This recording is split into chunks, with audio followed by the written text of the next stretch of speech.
The SUMIFS function sums multiple columns based on multiple criteria. In this example, we want to sum total amount by country and category. I've prepared the table where I have the unique 4 countries in my dataset and the unique 3 categories, which is technology, office supplies, and furniture.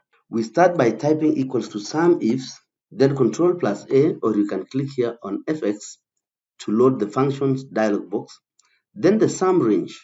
We start with the sum range, which is the amounts. Then make sure you lock that column by pressing F4.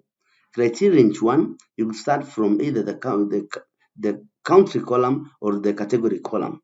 I'm going to start with the country column. So criteria range 1 is country. Make sure lock by pressing F4. Criteria is Tanzania. Then I lock the column so that I can, when I copy this to the right, it will still pick from the country. Criteria range 2 is the category. So I'll pick the category, which is this on column B.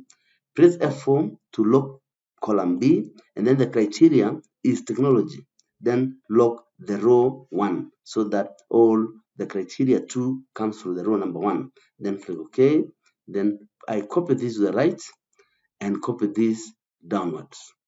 Then I'm going to convert that to a number. So it means there is no technology to Uganda and Rwanda, and there is no technology furniture to Tanzania and Kenya.